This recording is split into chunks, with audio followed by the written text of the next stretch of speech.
What is poppin'? Mr. Tree, What up? how are you, sir? Doing incredible. How you doing? You look incredibly healthy. Thank you, man. I'm trying to stay healthy during this whole thing. I like that you're taking all the necessary precautions. It is a super essential. You can't really just underplay anything at this point. You can't mess around.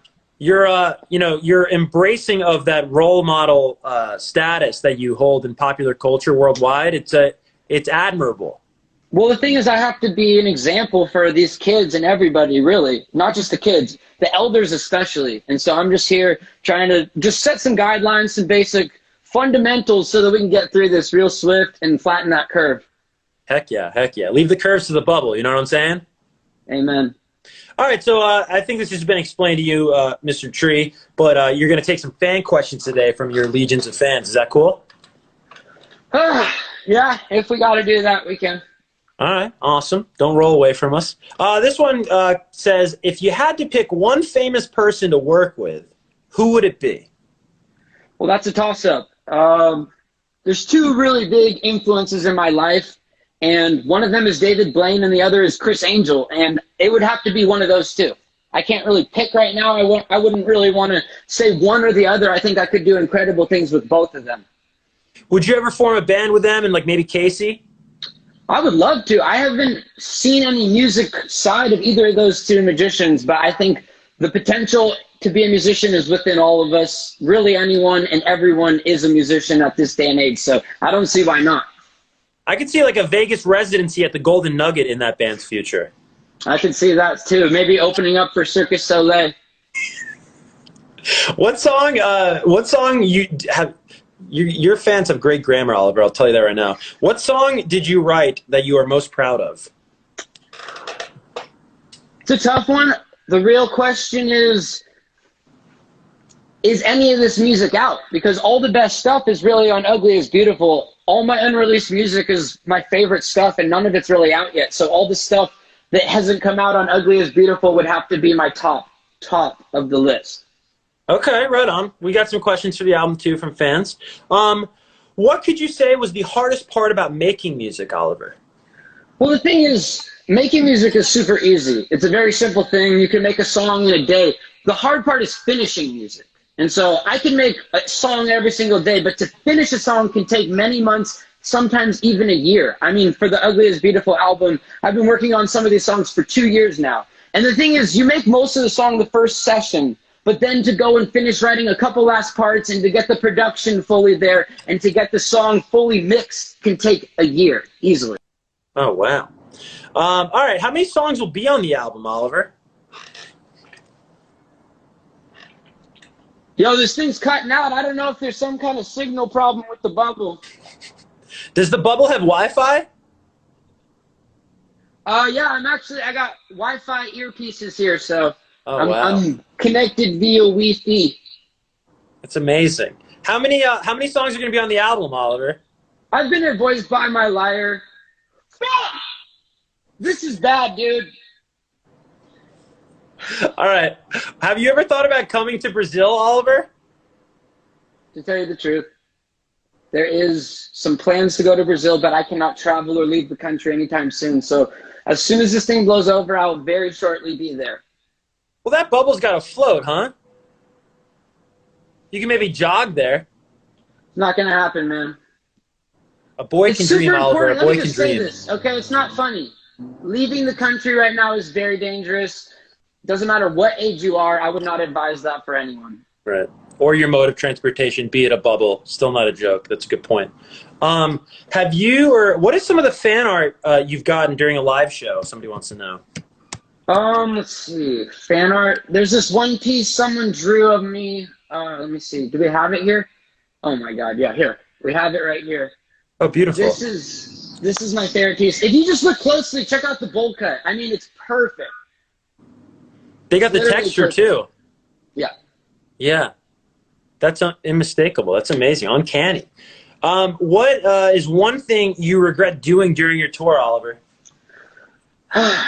There's a lot of regrets, to be honest. The biggest issue I had for my last tour, which was my last and final tour, the Goodbye Farewell Tour, the biggest issue I experienced was we filmed a feature-length documentary during that tour. And during the process, I had to let go of some of my employees, and there was a couple different issues that happened, and there was not just one, but multiple lawsuits that took place. And I'm not legally allowed to speak on anything beyond that, but basically what we experienced was a major headache, to say the least. I hear you, man. Can you give us a hint? This comes from a fan.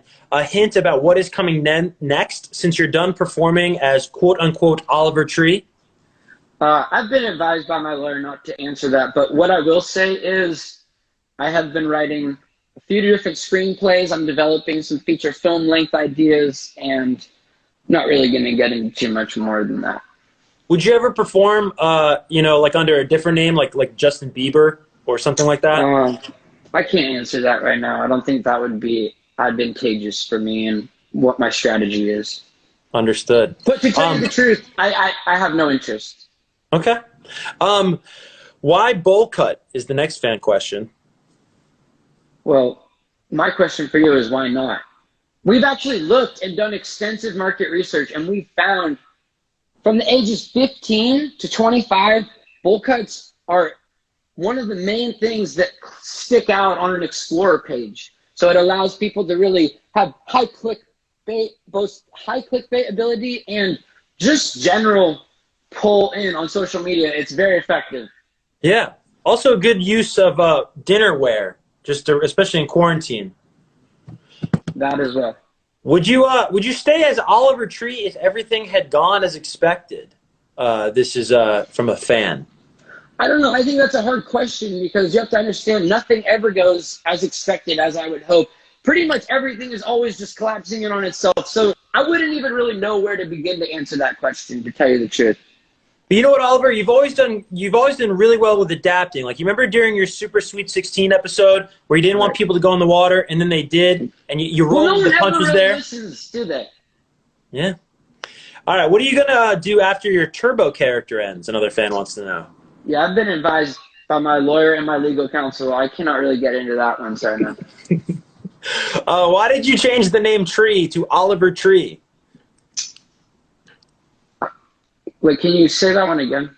Sure. A fan wants to know, why did you change the name Tree to Oliver Tree?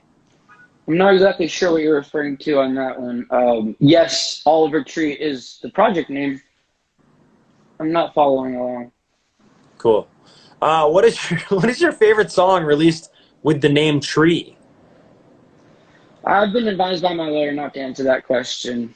All right, I'm gonna skip through all these tree questions. A lot of tree questions. What shampoo do you use for your hair? That's an easy one.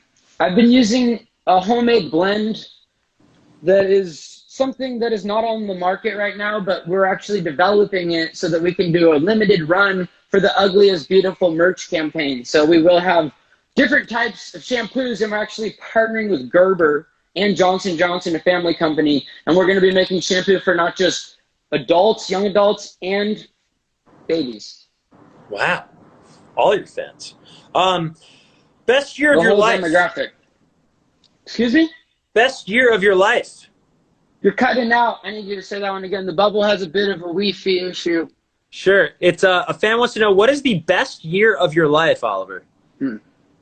2001, the year I got my first scooter. And that, words don't really describe the feelings I felt that Christmas morning. It's beautiful. Another fan wants to know, can you marry me? Yeah, I've been advised by Jeremiah Jeffrey, my lawyer, not to answer that. I don't know if this is a minor, or I don't even know who this person is. I don't think that's really something I should be answering. Right on. Any comments or clarification on Casey's marital status? Casey is single and ready to mingle. So, ladies, if you're looking for a good guy, Casey Matson, incredible gentleman. Has your lawyer advised you on whether or not to comment on the rumors that Casey's actually going to be the next Bachelor? I'm not going to get into that right now, but, this guy has serious potential, and that's all I'm going to say. But Casey Matson, if you're watching this, you got a big year ahead of you, man, and a lot of lucky ladies are going to be looking for him, so I'm going to leave it at that. Do you still scooter on a daily basis? Of course I do. Every day I wake up, I have my coffee, and I go out for a ride. And I've had more time to scooter than ever, so it's actually been pretty good. I'm working on a few new moves. Nothing I'm going to speak of right now, but it's been great for me to have a lot more time now to be able to get active and get more physical and be out there riding and practicing new tricks, new minutiae. That's exciting, man. Biggest inspiration for you, Oliver? I mean, I think you kind of touched on this earlier, but there's really two. And, between Chris Angel and David Blaine, it kind of comes down to Chris Angel's earlier stuff. I think what he did with his TV series was just, it's going to be hard to recreate that. And I would say Chris Angel's earlier stuff would probably be my main influence. Yeah, more of his underground Mind Freak days. Yeah, well, actually, I'm talking about before Mind Freak. There was Mind Freak, and that's when it went super mainstream. And there's a whole, pre-Mind Freak era, and that's kind of the sweet spot. That's awesome. I gotta binge watch that. If you could do it all over again, would you do anything differently, Oliver? I mean, I would certainly pick a different type of career. This is not a stable one at all. A lot of people that are pretty shady in this industry, and it makes it hard for me to do what I'm here to do. So I would probably consider a different line of work. Right on. What are your thoughts on Joji or Pink Guy? Who's that? I'm not familiar with that. I thought this was an Oliver Tree interview. These are the fan questions they gave me. Would you get a new hairstyle or stay with a bowl cut for the rest of your music career? Yeah, I don't want to get into my personal life. I'd like, next question, please. Sure. Who's your favorite band or musician? Other than Chris Angel and David Blaine.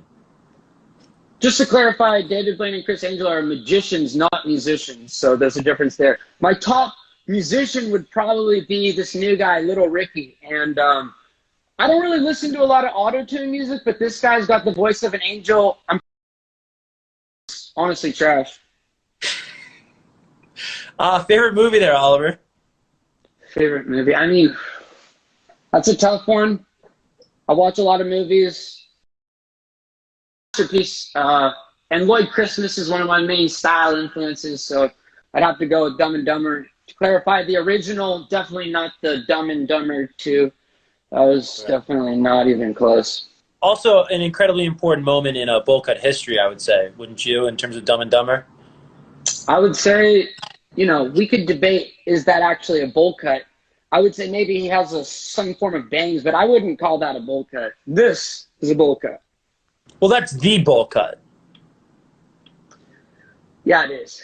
Yeah. But there's various forms of bowl cuts, and I think that's something that a lot of people forget. And there's the English page boy cut, which is kind of what Tyler, the Creator, tried to do with his Igor character. And, I was a little offended. I felt like he was making a mockery of me.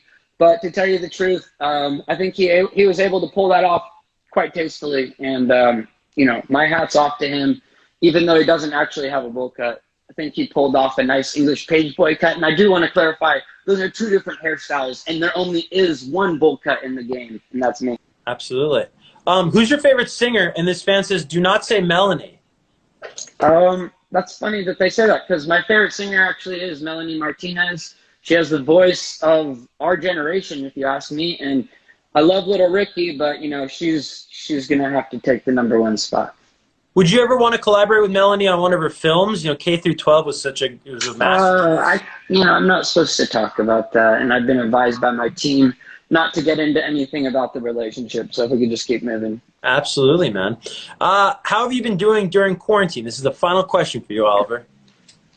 It's been great. Been using this time to work on screenplay, developing a couple feature films. So I'm getting a lot of work done, and I'm grateful that I finally have some downtime and that I could finally stop touring, because I never stopped touring for 3 or 4 years. So kind of took a toll on me, and I'm done, man. I'm fucking done.